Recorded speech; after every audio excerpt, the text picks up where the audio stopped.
Wake up. Wake up, Web3. Wake up. Yeah, because Reptar's up. Okay, so let's wake up, guys. If Reptar can wake up, you can wake up.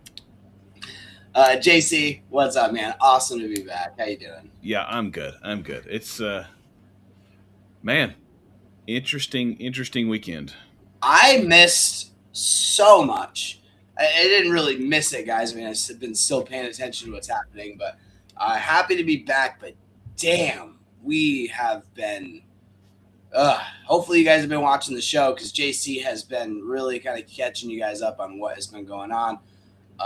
Banks trying to screw everyone over. Elite politicians having pizza parties. I mean, and like ritual sacrifices and cannibalism. But yeah, we're gonna have to. I'm glad you covered that one because that would have been a.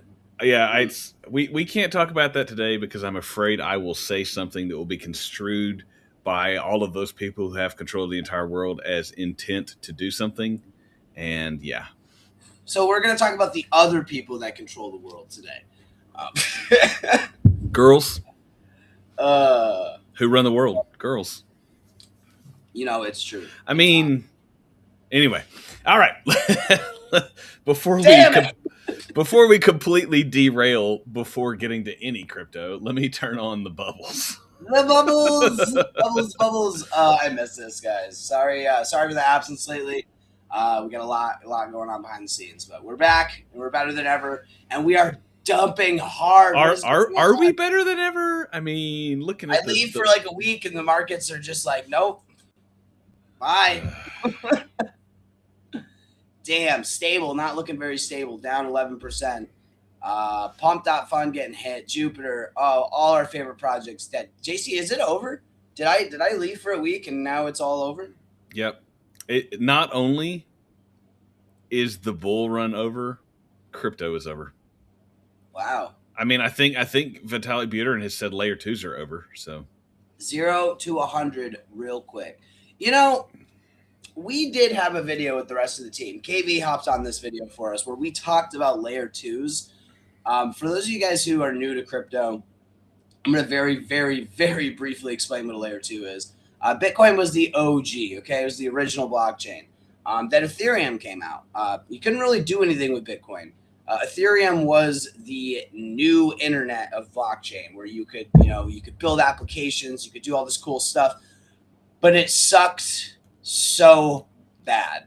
If you guys were in the original days of crypto, when NFTs were a thing, NFT trading, all that stuff, you were paying hundreds, sometimes thousands of dollars just for transaction fees on Ethereum. It was disgusting. JC remembers it. I remember it. It was probably one of the worst, most expensive times to be in crypto. At the time, but even then the narrative was, well, Bitcoin is digital gold, but Ethereum is digital oil. It's going to power all the machines. You need it to run everything. Initially, Ethereum was also proof of work. And so what that meant was someone had to use their computer, had to use energy to mine Ethereum. And miners wanted to get paid for mining the Ethereum. And that's why the gas fees were what they were. Ethereum switched to proof of stake, and that changed the fees a little bit, but they weren't fast enough or cheap enough back in 2018, 2019, 2020, 2021. And because the bandwidth was so narrow there, if you think about it that way, it costs more money to send the transaction. They've since made upgrades to the network to make that faster and cheaper. But initially, layer 2s were built to answer that problem. How do we make transactions faster and cheaper? Yeah, it had a really big problem. Why would you spend $5 to send $3? It did not make sense, and it was a huge problem Ethereum had to deal with, as JC just said. So a bunch of layer 2s, we call them layer 2s because they were this layer. Wow, shocking. on top of Ethereum, and it would allow you to make transactions for pennies instead of dollars, and it would be quick, it'd be instant, there'd be no waiting. And still do. Yeah, and they still serve a purpose. Yeah, the only difference is, whereas now, like Polygon was one of the original layer 2s, whereas a transaction on Polygon will cost you half a penny, no matter what the transaction is.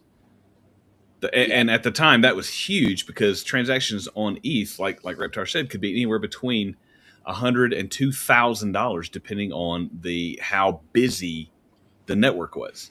So that was huge. Yeah, but now the busyness of the network, because that was a big problem. The busier the network, the more people using it, the more it would cost. But go ahead. And that was just because people would be willing to pay more to have their transaction front run. You could pay $1 in gas fees, but your transaction might never be processed. I have a transaction that is still processing because I set it so low. But that's beside the point. But yeah, guys, so today we're going to be talking about the death of layer 2s. And we actually we'll get into the charts here in a second, but we actually did a video about this. We talked about the top 50 crypto projects and what we thought was going to happen with them. The link will be in the description if you guys want to talk or watch that. But essentially, we think that a lot of these layer 2s that we thought this months ago are going to kind of go the way of the dinosaur. Because now ETH transactions are 5 cents instead of $500. Yeah, I mean, they have done so many upgrades to Ethereum. I have not seen gas go past 10 Gwei. And again, that's kind of like the price of gas, if you will, guys, when we talk about Gwei. But I hate using layer 2s. They're annoying. They're confusing. You have to roll up and layer things. Yeah, they're an extra. It's not just one extra step. It's not like, okay, well, let me move this over to this and then swap it and move it back. No, it's like 3 or 4 steps. Yeah, it's annoying. It is, and it's to the point where even these big projects, Alluvium, they worked with the layer 2 Immutable X. Immutable X was super popular, almost as popular as I would say Polygon, and for a short time. Yep, and they are they're struggling. A lot of games are moving off of them, including Alluvium. We see some other projects having problems with layer 2s, so. We'll get into it here in a second, but Vitalik even said himself he thinks layer 2s are done. But there are other things to talk about today. We are back in extreme fear. What happened while I was gone, Jason? Well, what happened? What had happened was a couple of things, and this is down yesterday. I think we were at 19. But what had happened was what had happened. We have the constant worldwide tensions. Things are getting spicy over with Iran, which raises uncertainty. Gold and silver collapsed. Like gold and silver, like precious metal stocks, they don't move 20% in an hour. They got hit hard. Gold did. Gold dropped 20% in an hour, from 5,600 all the way down to 4,500. It's back up near 5,000 now. But in a single hour, gold dropped $1,000. That does not happen in normal situations. And thank you for highlighting that, JC, because guys, that doesn't happen. Precious metals and stocks are supposed to be the safe place. Crypto is supposed to be the degenerate place where things drop 20, 40%. Right. You're looking for 8% year over year on your stocks. Gold, you're looking for just that it just maintains its value and occasionally goes up. 3 to 5. You're not looking for a 20% drop or gain in an hour. That's a meme coin move.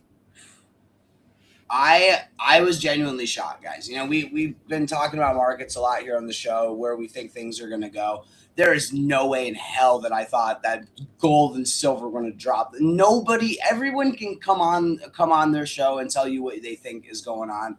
Nobody was prepared for that. I will say JC and a couple of our team members did anticipate some choppiness and, did sell some of their positions before all this happened. Shout out to you guys. I did. I sold my small bags on Coinbase. I took a small loss on my positions, but that's just because a lot of the technical analysis that I listened to were saying this does not look good. All of these patterns are setting up for bad. And I was like, well, yeah, I'm not gonna. I have my 90% of my stuff is on my ledger. I don't touch it. I don't move it. It's not going anywhere. I'm not trading it. I'm not looking for better entries. It just sits there. But a small percentage I do have on Coinbase, and that's me trying to find good positions, better positions. I'm not leverage trading, but I am trying to buy low, sell high, just increase and play the game a little bit. And I did. I sold all of my assets that were on Coinbase and then bought back in. I bought heavy on ONDO, and then I bought some XRP. Both great buys, man. Seriously, I think those are both safe plays. But yeah, guys, nobody really knew this was going to happen. But does this mean that it's all over? Crypto's done? No. But one thing I do want to highlight on, besides that we didn't really talk about at the beginning of the show, like why is this happening? The banks are fighting back. Is really what I see. I see the banks are genuinely threatened by losing trillions of dollars in asset management. They see that all this money is flooding into crypto or about to flood into crypto. They see all these disgusting APYs that they have no hope of even offering or even want to offer their clients. And the banks are trying to screw everybody. They're trying to take your money and make money with it. And they know that crypto is an existential threat to their business model, and they're not going to go without a fight. So, and they're not going to try and be competitive. Why would they? They own the lawmaking apparatus in this country. Why give up money if you don't have to? And it's ridiculous because everybody has played the game Monopoly before. Everybody understands why monopolies are bad. We learned this in like third grade, basically. When there's not a monopoly, when there's a monopoly on something, there's no competition. The competition is what creates value for the consumer, okay? Like if this bank is offering 4% and this bank's offering 2%, what bank do you think I'm going to go to? I might go to the 2% bank if they have better services, but at the end of the day, because this bank is offering 4%, I have the option to decide to go to another bank. Yeah. And now take that comparison and go, okay, they're kind of close. So maybe better service is worth a smaller fee. But let's go, okay, so this bank that has great service offers 2%. If you want the mathematical equivalent of bank to crypto, that means, bank A offers 2%, but they're stable and they're traditional. Bank B offers 100%. The difference is 50x, guys. It's at least 50x between what the banks offer and what Coinbase or Kraken or all of these stablecoin yields, what they want to offer. It's at least a 50 times difference. So how good do your services have to be for me to forego 50 times as much return? You can't do it. You can't. Like, they should rightfully be ashamed of themselves. And say, it's funny because I don't know if I'm going to be able to find this clip, but there is a picture of JP Morgan putting his finger in Brian Armstrong's face saying that what he's doing is wrong and going to ruin the banking industry. I wonder why he would be so upset about that happening. Here's my impersonation of how the crypto and banking meeting went on Monday at the White House. Here's crypto. Hey guys, we want to work together. We want to come to a compromise. We think we have a good product. We want to be competitive in the market, and we're willing to work with you and have some kind of compromise. And here's the banks. I'm sorry, what? Were you talking to us, you little peons? What? You want to make money and you want fair rules? No. What? No. That's how the conversation went. Get fucked. That's literally how it went, guys. It was like they were like, oh well, you just wanna not follow the rules like we have to follow, and you want to make all this money. It's like, no, we just want to know what the rules are. No, it's not even that. It's like, no, we just want to do the same thing you're doing, but offer a better reward to our customers. And they're like, how about Nah. And Like, well, isn't there some kind of compromise? Nah. Why? It's insane. And you know what We I don't need to realized? compromise. There are so many banks out there right now offering bonuses like $200 to open a new account, $300 for your first deposit. And I'm like, watching it in real time, I'm like, they are trying to save face. They are trying to keep people. Oh, and I think it was J.P. Morgan. It may have been Jamie Dimon. It may have been somebody else. I can't remember. But said, "Oh, we're just concerned about the small banks and credit unions, that this is going to put them out of business." Bullshit! You are concerned it's going to put you out of business. Thank you for reminding me of that, because that was the thing that made me so angry. Okay, like, you are a lying piece of trash. That is not what you're concerned about. We saw the memo. We know what you're concerned about. You are concerned about the fact that if crypto institutions can offer stablecoin yield, you will lose $6 trillion worth of deposits. That has nothing to do with the mom and pop credit union. You're a lying sack of trash. Exactly. And it's crazy because hope you're watching, Mom. She went to the bank yesterday to go open a bank account, talking about her interest rate. And she's like, wow, my mom worked at a bank for 7 years. This is why I bring this up, guys, because she knows the ins and outs of how this all works. And it's kind of part of the reason I kind of started to see the scam behind the scenes. But she went to a bank to ask for a better credit rate or interest rate. And they basically told her, get fucked, go to another bank. I'm just like, the amount of arrogance that these people have and how badly they really just want to hold on to your money so they can make their own money. What'd you say, JC? $4 trillion? $6 trillion. Like, if they estimate, Bank of America sent out an internal memo that was leaked, that they estimated that if, Coinbase or any of these other crypto centralized finance places were allowed to give stablecoin yield at all, that the traditional banks, the big boys, people would pull out their money, imagine that, and put it on these crypto exchanges for a higher yield, and that would cost them $6 trillion worth of deposits, which they then cannot. They don't have $6 trillion to lend out and make interest on. Think about these people are evil, guys. I don't need to go further into that. The people that run all of this, we got some good actors, but we got some really bad actors. What do you think they would do for $6.6 trillion? You think they're just going to let that go? You think they're not going to try and manipulate the markets? You don't think they're going to try and crash every other sector besides the US dollar to save it? How does silver, one of the most in-demand precious metals, I understand it's been going on a rip lately. It was overextended, but it is still one of the most useful elements that we have. Precious metals are useful for a reason. We need them for AI, for chips. Why did it crash 40%? Why was the government not selling coins anymore? Why were they like, oh, well, it's worth this much, but you can only sell it for this much because we said so? Like, there is so much manipulation going on behind the scenes, and it's not just crypto. So if you guys think that, crypto is, dead, crypto's being manipulated, it's everything. They want. Yeah, I was saying, as we've been learning from AI digging through all of these emails, it's everything. It's everything is being manipulated. And I always tell people, money is the root of all evil. I'm sure you guys have heard that before. And JC doesn't quite like when I say that because it's again. But the point is, guys, crypto is supposed to fix money. It's supposed to make money fair.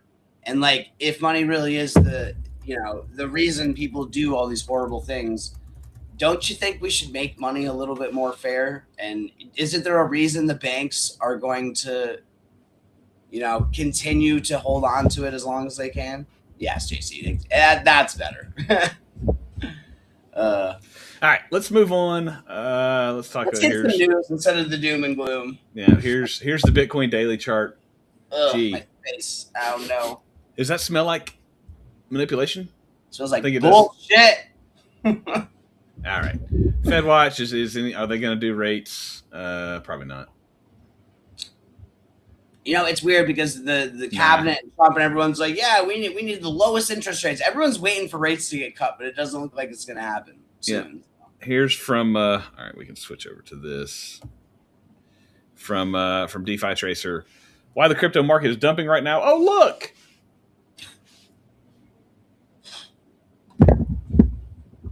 Yeah. They know what's going on too, guys. They're nervous. They know that people are panicking back into dollars. JC, I didn't get a chance to check out the show yesterday, but the only thing I wanted to mention was the reason people are panic selling assets and going back into the dollar. I thought the dollar's broken. Why are people trying to buy the dollar? It's because Trump basically said, A, he wants to take control over the Federal Reserve. That was mentioned a few days ago. Make it part of the government itself, which creates massive uncertainty. And he wants the U.S. dollar to have the lowest interest rates. He's trying to make the U.S. dollar more desirable by forcing policy. And that is obviously going to create some... Yeah, like we talked about it last week, the Mar-a-Lago Accords, the one of the guys that works, purportedly works, he said he works at the Treasury Department. Allegedly. Yeah, and I don't know if that's true or not, but he laid out the plan to devalue the dollar to make it internationally competitive, to make businesses want to come here versus because I mean that's why businesses move to various countries, is because it's cheaper to work there or build there. So he's trying to make it cheaper to work or build here, but that does have some negative effects in the short term. Anyway, we talked about that. Yeah. But yeah, here's the wallets. They're selling. This is why I love crypto, guys. It's all there. We can see where the money's moving. We see who's buying. We see who's selling. That's the point. It is pure manipulation. You can see it on the charts. It is black and white. And why would they manipulate something worthless or not valuable or something that they don't want? Why do they want control over it? These are the questions I ask myself when I look at things like this, because Binance selling 23,000 Bitcoin, what's the math of that? That's like hundreds of millions of dollars. Why? Let's see. It is Binance Hot Wallet, 1.2 billion is 15,000 exponent. Yeah. So a lot. Coinbase. But yeah. So that's what's they're moving. And we talked yesterday about Binance manipulating all kinds of crap. And look, here they are again. Here, let's talk about Vitalik Buterin. Let me move this. Dude, this kid's an alien, bro. Look at him. Go Google go Google Vitalik Buterin if you don't know what I'm talking about, bro. Guy's an alien. This is his post yesterday on X. There have recently been some discussions on the ongoing role of L2s in the Ethereum ecosystem, especially in the face of two facts. L2s progress to stage 2 has been far slower and more difficult than originally expected. L1 itself, Ethereum, is scaling. Fees are very low, and gas limits are projected to increase in 2026. Both of these facts, for their own separate reasons, mean that the original version of L2s and their role in Ethereum no longer makes sense. Your services are no longer required. You've been a valuable asset to this establishment, but we're going in a different direction. It's basically... Yep. If you guys don't know, Vitalik, he's the man. He's the founder of Ethereum. That's him. There he is, the alien himself, bro. All right, so original concept layer 2s is branded shards. Yeah, that's no longer viable. Layer 1 is doing like ETH layer 1. We talked about it. It's fast enough. It's cheap enough that the layer 2s are not improving enough for you to use them versus Ethereum. I'll ask you guys in the chat too. Have any of you had a positive experience using a layer 2? Because I have not. They're always clunky. They're always slow. And I wouldn't say slow, but the amount of time I got to take to wrap assets is probably I would have just spent the Ethereum to send my transaction in the first place. So, and you still have to send it from ETH to those layer 2s, which still costs ETH gas. You might as well send it from ETH to ETH and saved yourself 10 minutes. And bridging, guys, if you've ever had to bridge to another chain, you might as well just hit the button and go do something else. It's going to Yeah. take half a day. And if people who've been in crypto for years will say that about doing, then a new person coming, you have no hope. No hope. So I mean that with all the respect in the world. Yeah, this is a longer thing from Mr. Brondor DeFi, but I read this and I thought he's got a good take here. So yeah, the too long didn't read. Layer 2s on ETH are in trouble. Here's what's going on behind the scenes. L2s were supposed to scale with ETH, but they didn't. They fragmented. I think this is the important part here that I took. They fragmented liquidity. Rather than all the liquidity being on one chain, it went out because liquidity on Polygon is not on ETH. Yes, Polygon is a layer 2, but that doesn't mean the money is on the Ethereum layer. It's not. So they extracted value from ETH rather than adding to it.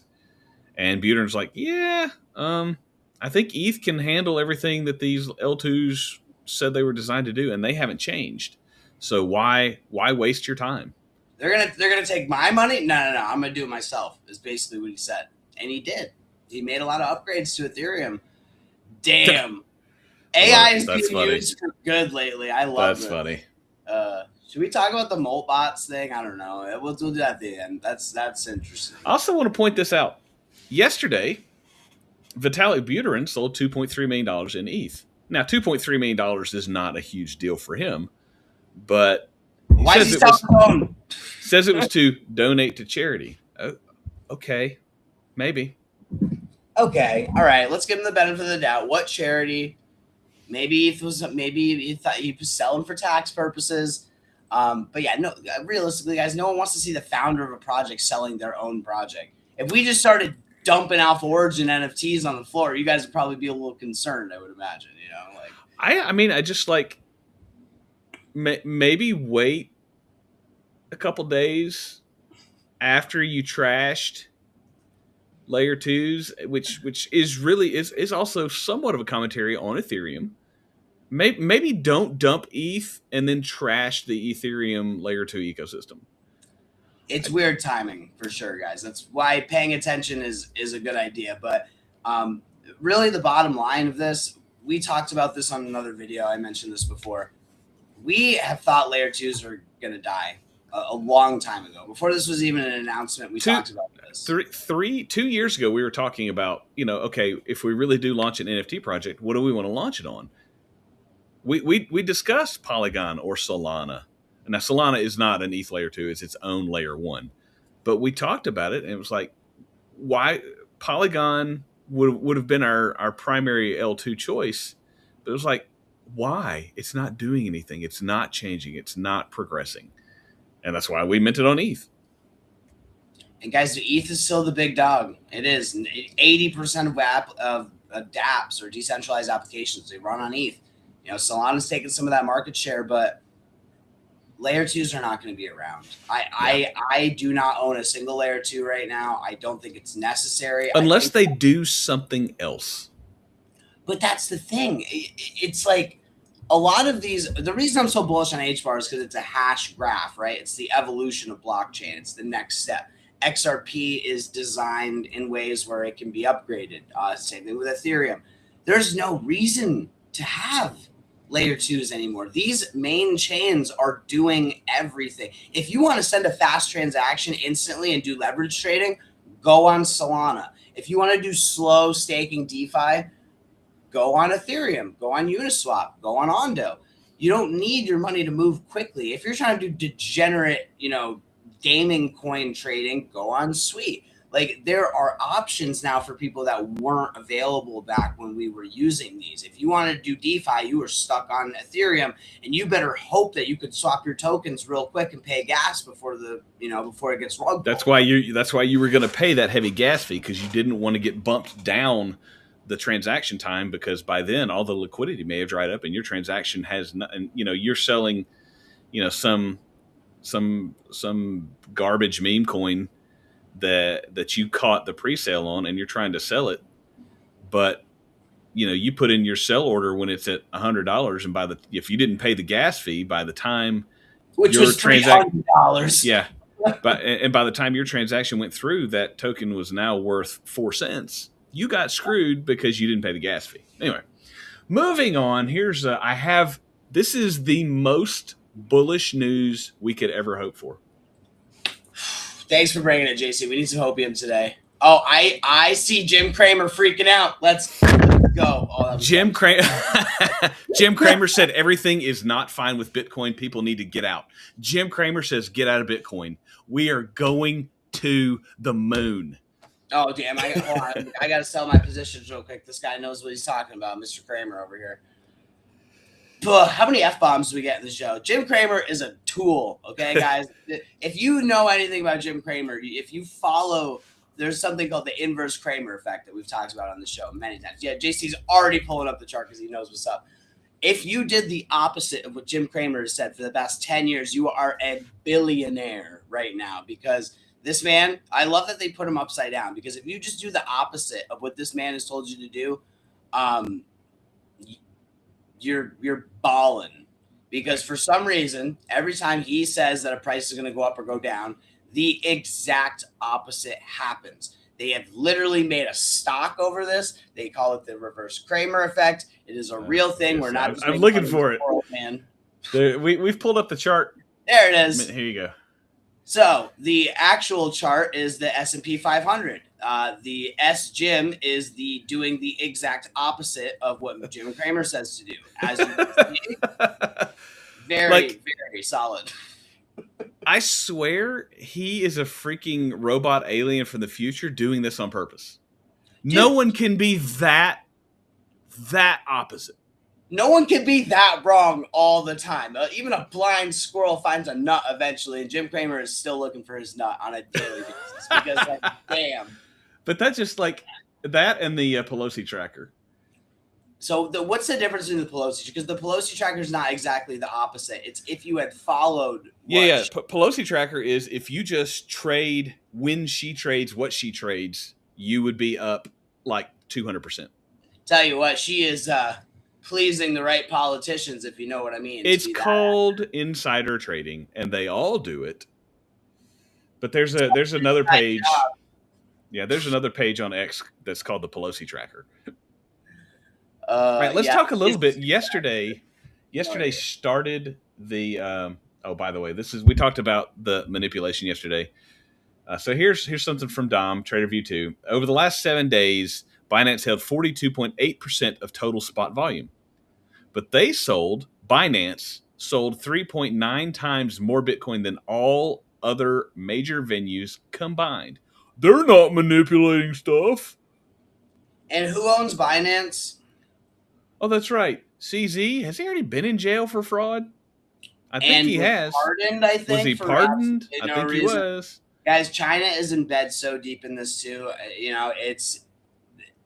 I don't know enough about it to really give an honest opinion, but the point is, there's a silent Cold War going on right now between America and China, and it's over the technology of AI and crypto. We refuse to give them chips. They're now manufacturing gold. They're trying to make their own chips. China is, if we don't start innovating in the United States, China is going to, and that's kind of why people are so bullish on Binance, because China has openly accepted Bitcoin.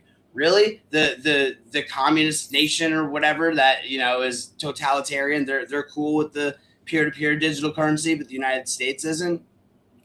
Weird. Well, they are until they ban it. They ban it about twice a year. So. Well, that's the thing. That's the other thing. They've been banning it, and then they're going back to it. They see the value in the technology is really what it is. But why is the biggest exchange dumping so much? It's not manipulation. Because CZ says it's not manipulation. He says Binance doesn't sell Bitcoin. You know what I really think? It's on the blockchain. We can all see it. Everyone can see it. Oh my God. And what I really think that's like me saying I'm not picking my nose. I'm not picking my nose. No, guys, I am not picking my nose. Like, seriously, we can all see you. If you say it enough, maybe they'll believe you. The crazy thing to me is I really do think that there's a deeper reason for this. They're probably trying to borrow more foreign currencies, maybe US dollar ahead of all this. They're positioning themselves into other currencies for better interest rates, I think is what's happening, because they anticipated the crash. They knew it was going to come. They told their little buddies, so they sold. They put it in some other assets real quick, borrowed some cheap money. And then when things start going back in the direction that they decide to put it in, then they're going to dump everything back. They'll dump those dollars back into assets again. But let's talk about, speaking of assets, let's talk about the ONDO Summit, which started yesterday. I said yesterday we would talk about what went on yesterday. So they had the largest assets under management on a single stage yesterday. They had 5 people from JP Morgan, from BlackRock, I think I've got another slide on it, but BlackRock said on the stage yesterday that ONDO Finance is the gold standard in tokenization. The executive from BlackRock, Larry Fink, I think you guys have put out, or an executive, so maybe not Larry Fink, maybe just one of their executives. I think you guys have put out a gold standard type of tokenized price representation. The world's largest asset manager puts you on that pedestal. The future of real world assets is clear. Institutions plus on-chain equals inevitable. Yes, we do now. Who's still doubting real world assets? Guys, we've been talking about real world assets for a year. 2 years, okay? We 2 years. But ONDO, shout out to ICE, I think, was the one that got us really deep into ONDO. But this is massive, guys. I actually bought more ONDO yesterday after we saw this price. I got full disclosure. ONDO's massive project. It's up there with XRP and HBAR to me, and no one's talking about it. And it's at what? This is a great 26 cents. This is a great entry. All right, you guys can't see that. A quarter, guys. What's the market cap on that? I want to do a real quick price prediction, just because. Here, let me switch over to this so we can all see the screen. There you go. 26.96. Market cap is currently 1.3 billion. Circulating supply is about half. Guys, I think this is an easy 20x. Even maybe a 40x if we see some real bullishness. And the reason I say that is because this should be at a $30 billion market cap. It could even be a $40 billion market cap. If you're telling me that AI projects like Render and stuff are going to go to $30-40 billion market caps because of the AI narrative, something that's tokenizing the stock market, how does that not go to a multi-billion dollar market cap? How does it not? You know, I mean, again, we can't give financial advice or any real. I know it's going to $40 or whatever, but I see $4 ONDO. I see $5-10 ONDO. That's completely within the realm of possibility. And you can see all-time high right now is $2.14, December 16th, 2024. That's almost a 10x from here. And that's just to all-time highs that hit in 24. Huge project, guys. Do not sleep on real-world assets. Do not sleep on AI or ONDO. We're going to see some massive stuff. I do want to. Yeah. We'll give it. There's some. I thought I had something else up here, but ONDO also announced a partnership with MetaMask for trading tokenized assets. So you'll be able to trade your tokenized assets on MetaMask. But now, what is a tokenized asset? We talk so much about tokenized assets, and it's such a boring word. Basically, it's an NFT, guys. It's a real asset, a real world asset that has been tokenized or NFTized, non-fungible token. So they're taking stocks and they're making them into NFTs essentially. So it is a digital. Think of it as a digital deed, proof of ownership. It is a single. It is a digital token, like it's a digital token. Think of a token that says I own this. Your license. You can trade it back and forth. I can say, hey, Reptar, I have this digital token for, some gold that I own. And Reptar's like, hey, can I buy that from you? I'm like, sure. So I transfer the token to Reptar. He transfers the money to me. And now he goes to the bank and says, hey, I've got a token for that piece of gold right there. And they're like, okay, cool. You have the token. It's authenticated. It's non-fungible, which means it cannot be duplicated or recreated. So there's only one person that can own it at a time. And now Reptar has it. So he says, hey, I want the actual asset because here's my token that says I own it. And they're like, okay, cool. Or they tell me to get in, here's your 2% interest. Right. No, 0.2%. But yeah, guys, ONDO and tokenizing assets, real world assets, all that stuff, major bullish on. And the partnerships. I'm glad that you pulled this up because I saw this the day before yesterday, I think. They were talking about the MasterCard integration of this isn't MetaMask, excuse me. MasterCard also partnered with ONDO recently, guys. So big stuff. I bring this up, and I've got another post on it as well. I have this thought a lot about tokens. Great products do not necessarily equate to happy token holders. This is from Hacker X ETH. Says he sat through, or she sat through the ONDO Summit. Watched the whole thing. From a traditional finance tech perspective, it's a masterclass. MetaMask, massive institutional backing, on-chain purse for equities. What about token holders? They didn't talk about the ONDO token. Not a single mention of the ONDO token at the ONDO Summit. And those are the investors. Those are the people that are trying to make money in the project and supporting the project. Are people that buy the token nothing more than fundraising? They don't even, like, a company doesn't even have to issue stocks to raise funds. They don't have to IPO. They can just sell a coin and you'll buy it thinking the coin might go up in value. And they say, thanks for the money. Now we're going to go build our stuff. I think this often with XRP. I'm like, Ripple is making partnerships and Ripple is growing their business and Ripple is buying things. What's the token price for XRP doing? No, great question. I'm going to go ahead and answer that. Because guys, just because somebody has 1 million followers doesn't mean they're not a moron. We've seen this. We follow advice that we think is good. We follow people that we think actually know what they're talking about. This guy, he might have less than 35 views, but he sat through the ONDO Summit, and I actually agree with him. I think that not always are the token holders rewarded by the value of the project. So I would be interested to learn more, as an investor in ONDO. What are some of the benefits for holding the token? What does holding the token get me besides just token price appreciation? Because anybody can pump a token. Look what happened with Hyperliquid. They are buying back their own tokens with their funds, with their money that they've raised. People see that and they're like, oh, I can buy the token and make money.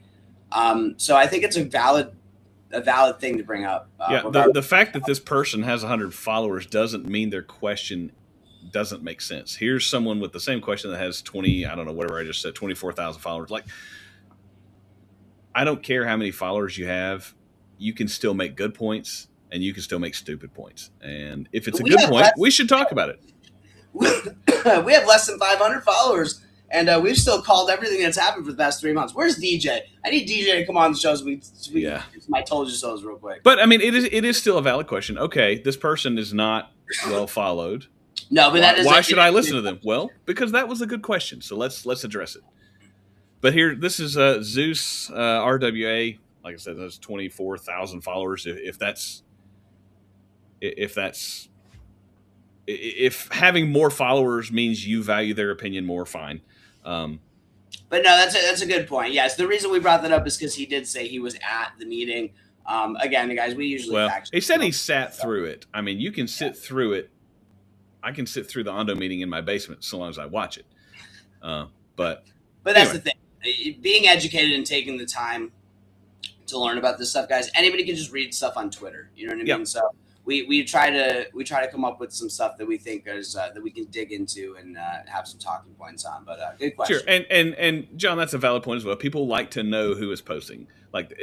Yes, absolutely. Having more followers can give you more credibility. Absolutely. But this is just another post by someone with a little more followers on the same topic. If you sat through as an ONDO company investor, yeah, great products, proper traditional TradFi to on-chain, big deal, huge deal. The company ONDO is going to do well. Is that going to translate to the token? And the concern is, hey, I don't own stock in ONDO. I'm not an owner, but I do hold the token because I think the token has a chance to increase in value.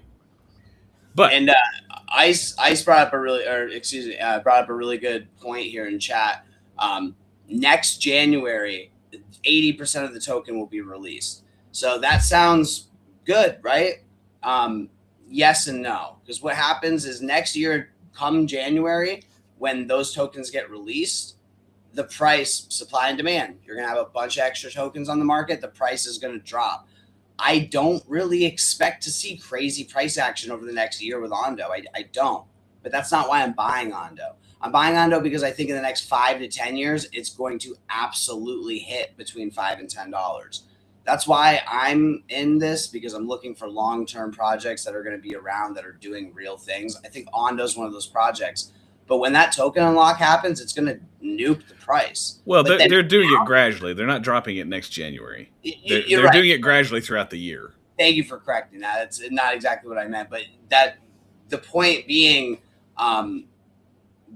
after that, after all the tokens are in circulation, that's what we look for. We look for, okay, all of these tokens are on the market. They can be purchased. There's going to be no more token unlocks. This is a safer bet. Right now, I still think buying, if we had that token unlock happen all at once right now, the price would go to what, maybe 12 cents? Well, because the market cap would stay the same. Yes. But there would be more tokens, which means each token would be worth less. So 12 cents, I guess, would be the lowest I see what would possibly go. I'm okay with buying 25 cents. And hey, Apple SRN, get fucked. Get off our channel. I love that. I love that we're getting those kind of people in here. Get off our channel, you scamming piece of trash. But yeah, guys, there are still, definitely do your own research, guys. Obviously, everyone says this. It's annoying to hear it at this point from some people, but just go check it. Just check out what these projects are doing, guys. Look at what you think is going to be around for the next 5 to 10 years, because that is what's actually going to win. Not the project that pumped 20% today and is now down 18% the next. It's just too much stress. Yeah. All right, let's hit a couple things and then we'll wrap up. By the way, Ripple's enabling institutions to access on-chain derivatives liquidity through Hyperliquid. Wait, what was that? Was a lot of words. Mm-hmm. Okay, enabling institutions, so letting the big guys that are manipulating everything have access to on-chain derivative liquidity. So derivatives is like, JC, how would you explain? I'm more of a perpetuals guy. Derivatives would be like, I don't do. It's like that's the puts and the calls stuff, right? Yeah, I mean it's similar. I don't do derivatives, so I'm trying to break it down into normal person speak. Yeah, here. I don't understand it enough to explain it to a 7th grader. So I'm going to try right here. So essentially what they're doing is they're giving big money access to do what they're doing already with putting in puts for like shorting gold, silver, different commodities and stocks. And they're putting it all on chain. We just talked about Hyperliquid. Hyperliquid's probably one of the biggest that's a good way to use it. On-chain economies for doing this kind of stuff. They're one of the biggest DeFi platforms out there, and they just did something really interesting where they're using their profits to buy back the token. So Hyperliquid's actually been performing really well, and it looks like Ripple has noticed that and is partnering with a DeFi platform, which I don't think has happened before. Ripple's made a lot of partnerships, but as far as DeFi and lending platforms, John is giving us the 7th grade. Derivatives is paper copies of particular crypto stocks and commodities. I will give you the Chat GPT answer. Derivatives are financial contracts whose value is derived from an underlying asset, stocks, bonds, commodities, currencies, or interest rates. They are used by investors to hedge against risk, speculate on future price movements, or leverage positions for potentially higher returns. So in a way, it's similar to the real world asset narrative. Like, well, so this is the important part, and I think that this means it's just a conjured shell game. A key aspect of derivatives, the underlying asset. Derivatives do not have intrinsic value. Their price depends on the performance of an underlying asset. That was kind of what I was trying to get at too. When you're buying a gold derivative, for example, you're buying the promise of gold going up. You're not actually buying gold, and that's kind of what I was trying to get at, because I do have, again, everybody has their different trading that they do. I have a buddy who's very big into what he calls puts, I guess. I'm not big into that kind of stuff. I do more like longs and shorting and leverage trading, the thing that JC says stay far away from. Everyone's got their level of risk, but my point is I would rather just buy gold and hope that the value of gold goes up than buying a piece of paper that says hopefully the price of gold goes up, if that makes sense, guys. But they're allowing these contracts to exist in a digital way now, kind of like with all the other real world assets. But it's the game that the rich and the degens play in the traditional finance world. They're just moving it on chain, but that's a big deal because while we're on chain, the asset market is however many trillions of dollars, the derivatives market is 10 times that. I think I still have that. Maybe you can pull it up real quick before we hop off for the day. But this really put into perspective, for me at least, the amount of money that is on these. Holy crap! What? The derivatives market is enormous, with recent data from mid-2025 showing over-the-counter derivatives with a notional value of around $846 trillion, with some estimates suggesting figures over 1 quadrillion. Yeah, so I actually posted this chart in our video that we talked about the banking industry and like what's going on with all that. It was we'll post that in the chat as well. But I pulled up this chart, and this shows like realistically how much money is about to be just completely dumped into these markets. Let me try and find. I don't know why I can't pull it up. It's the most recent one, but I'll clip it. Guys, it's trillions of dollars, and we can't even explain to your average person what $1 billion is. Like, how would you spend $1 billion? Like, it's a harder question than you think it is. But when you're talking about trillions of dollars, that is thousands of billions of dollars. You can't even comprehend that amount of money. It's disgusting. And a quadrillion is 1,000 trillion. Like, it's a disgusting amount of money. Like, I'm trying to find the exact clip, but if I can't pull it up, we'll just put the video in the chat. But they're not going to let this go, guys. They're not going to let there we go. They're not going to let trillions of dollars being managed under these assets just go away, especially when they're collecting the interest on all of it. There we go. Okay. So JC, I'll screen cap this and you can share it if you want, but I thought it was interesting because it's way more money. People talk about the amount of money going on to Ripple, through the M1 money supply and all that good stuff, but nobody talks about the amount of money in asset management. So, all right, let me switch what this else so you can. I got one other thing. It'll be a public service announcement, as we just had to boot a scammer. If you're new to crypto, like don't listen to these people that jump in and make comments about all their random stuff. They are literally trying to steal your money. Let me switch to this so you can all see this screenshot that Reptar has. There you go. I took it from our video that we did, so it's a lazy kind of quick screenshot, but it really shows what they're fighting for, why they're holding on to this so tightly. And $187 trillion, you couldn't even come up with the list of things to buy that would spend that kind of money. How much for the world? Exactly. That's what we were talking about. In a private island, realistically, is a couple $100 million. Shoot, you can get a private island for like $5 million. The most expensive supercars in the world are $20 million. The most expensive houses are $50, $100 million.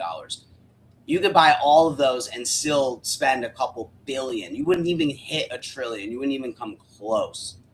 The amount of money that is about to just be injected into every industry in the world is disgusting, and it's all going on chain.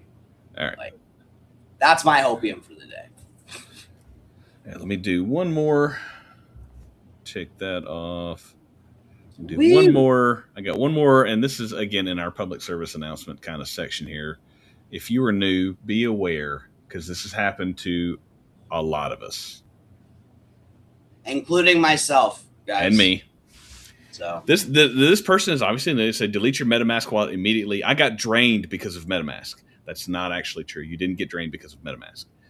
Here's what happened. A few hours ago, I opened my MetaMask app and saw $5,000 worth of USDC on base chain.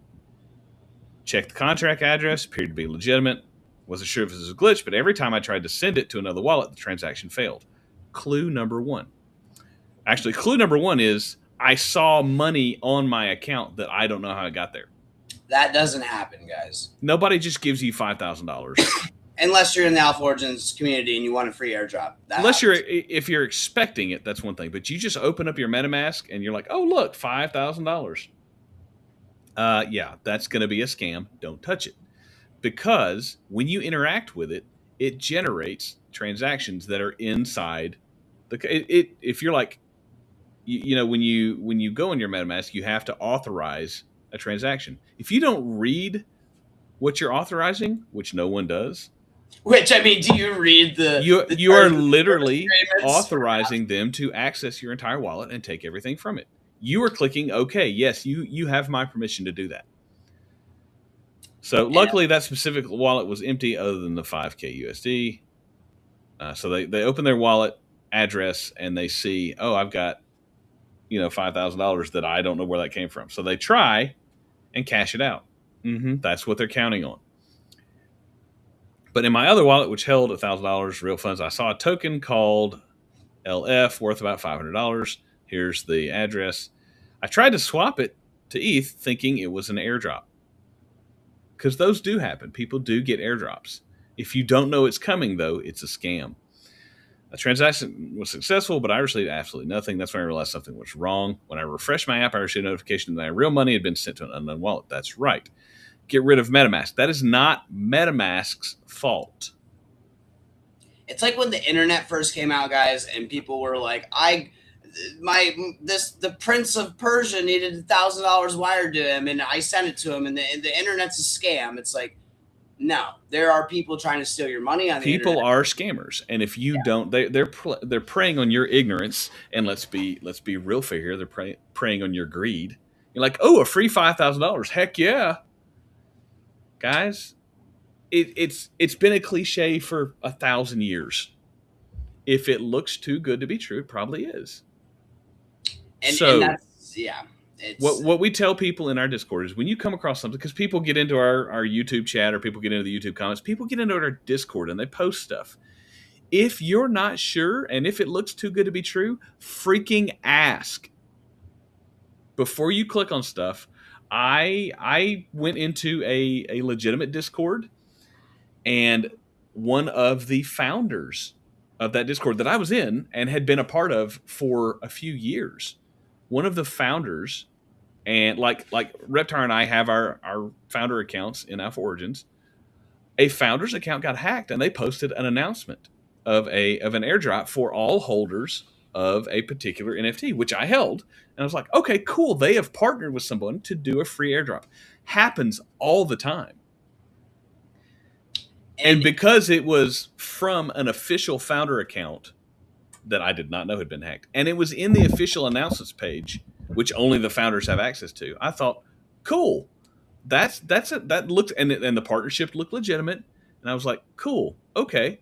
So I linked my account and I authorized a couple of transactions, and I was like, why does this need to link to my Polygon wallet? Why does this need to link to my AVAX wallet? Oh, crap. Cancel, cancel, cancel, cancel, cancel. So I authorized 3 transactions into my wallet that cost me about $15,000. And guys, Worth of NFTs. For sake of time, I mean, I have a very similar story, but it happens to the best of us, guys. And it's because the nature of how transactions are set up. You really need to know what you're doing. And the only piece of advice I can give for new people, so this doesn't happen, and you guys can see people in chat, they've experienced this before. It's a lesson that we all had to learn early on because of this technology being very new and no one really understanding how everything works. It's part of the risk that you take, but essentially, like JC said, every time you hit authorize on your MetaMask, you are giving them access to your wallet. You are taking your wallet and handing it to another person and saying you can take money out of it. Whether they take the amount of money that they're supposed to take is up to them.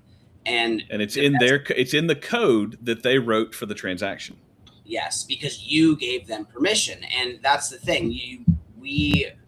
When we connect to new things, new projects, new tokens, and we're doing things on a platform we don't trust yet, it's so important to use what we call hot wallets. JC mentioned that he has a Ledger and a Coinbase wallet. Those are not hot wallets. Those are wallets that are not connected to any dApps or applications. And your money is relatively safe in there. It's not connected to the internet in the case of Ledger. So it's really safe.